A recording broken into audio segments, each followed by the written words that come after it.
Hey, hi, welcome back. Let's go ahead and take a train ride. And then after the train, we can grab a bite to eat at the Gandy Dancer.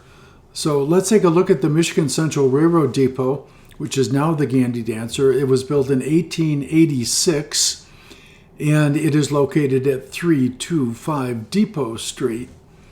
So from the late 1800s through much of the 1900s, the Ann Arbor community had a grand passenger train station on Depot Street. With castle-like stone walls, round arches, the Romanesque-style Michigan Central Railroad Depot welcomed countless visitors to the city, serving as the gateway to Ann Arbor at a time when trains were the major means of inner-city travel. More than a dozen trains a day carried freight as well as crowds of visitors, business people, entertainers, and students. Designed by Detroit architect Frederick Spire, the train was hailed as the finest on the line between Buffalo and Chicago. Think about that. Between Buffalo and Chicago, this was the jewel when it opened in 1887. The central building's interior featured ornate waiting rooms, an elaborate ticket booth, red oak ceilings and trim, French tile floors, stained glass windows, and a large terracotta fireplace. The grounds outside included a garden with a fountain. Two smaller buildings, a railroad express office and a baggage station, were connected to the central station by a metal canopy running along the track side. A historic marker that stands near the site today describes the depot's colorful past, recounting how enthusiastic crowds gathered to see presidents, prominent politicians, and visiting dignitaries, some of whom spoke from the rear platform of trains. The University of Michigan football team departed and returned to crowds of cheering fans. Troops were sent off to war in patriotic fashion, and distinguished lecturers and concert artists arrived to perform for audiences at the U. During the 1960 presidential election, both Kennedy and Nixon addressed crowds gathered outside the depot. They were among many politicians who made whistle stops in Ann Arbor over the years, including one of my favorites, Teddy Roosevelt, then Grover Cleveland, William Howard Taft, and William Jennings Bryan. Even a young Winston Churchill stepped off the train in 1901.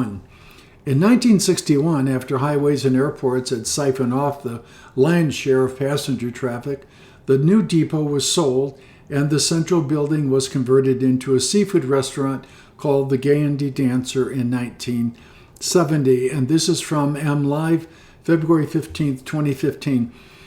And what a wonderful restaurant it is, by the way.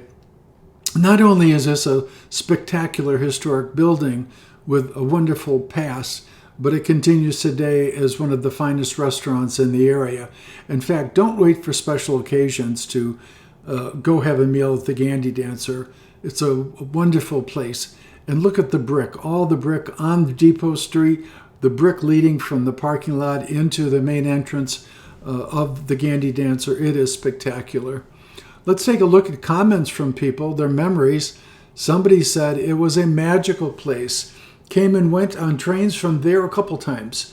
Wood everywhere and typical benches with curved backs, if my 5-year-old memory is correct. In the late 50s, when I was a student at Michigan, I took the train from and to Ann Arbor from Utica, New York, many times, leaving here around 5 p.m. and arriving in Utica at 2 or 3 in the morning. Also transported my truck by way of the Railway Express. Somebody said a very special place. Took the train many times to Chicago. Also took a special camp train up to Wisconsin. Changed the trains in Chicago to an overnight one. I remember you could feel the train coming in, and they seemed huge back then. Wonderful interior with wooden benches. The ladies' restroom seemed to be about the same size now as it was back in the day. I'm so glad it is still being used. Somebody said I was in 4th grade last weekend in April 1965 when my family took a weekend trip to Chicago on Amtrak. I always thought our train station in Ann Arbor was such a cool-looking building and was excited to actually be in it and catching a train. I remember feeling super grown up because Mom bought me my first pair of nylons, cinnamon color, Natch. Somebody else said, all dress up to meet Nana Blanche coming in from Kansas for Christmas. I loved the beauty and awesomeness of the train station. Even the bathroom was cool. Those hard wooden benches leading to roaming the strange, magical place where trains came in and went with the bell ringing. Somebody said, love that old stone building. Saw Richard Milhouse Nixon campaign for POTUS when I was in grade school. Also, my father used to take us kids there to watch the big steam engines come in when my mother was grocery shopping. Lots of fun for us kids. Those steam engines were enormous. And one more, I have many memories of the depot. The first was when they returned my father's body from Okinawa in 1949. I was born in 1940. That would have put this individual at probably third or fourth grade. What an impressionable time. I can remember the freight car opening and the casket being slid onto the steel-covered wooden wheels of the baggage cart. When we moved to Jackson, my older brother Fred and I would ride the train on weekends to visit my grandparents, Arthur and Bernice Pardon. The last train I recall was in 1960 when I joined the Air Force, and we went by train to San Antonio, Texas for basic training. So a perspective of what was happening in the world at this time? Well, in 1886, The Strange Case of Dr. Jekyll and Mr. Hyde by Robert Louis Stevenson was published.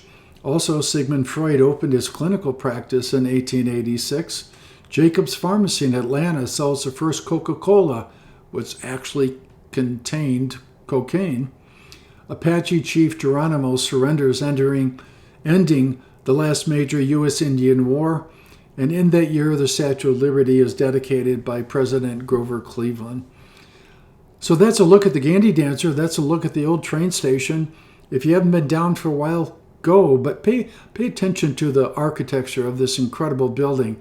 Each one of those stones was hand-placed in this building. Just beautiful. We're so fortunate that the proprietors of the Gandhi Dancer have preserved this building. All right, thanks. As always, just hit the subscribe button to be notified when a new posting appears.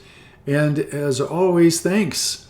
And I look forward to introducing you to another, or reintroducing you to another part of our iconic community. Thank you. Bye-bye.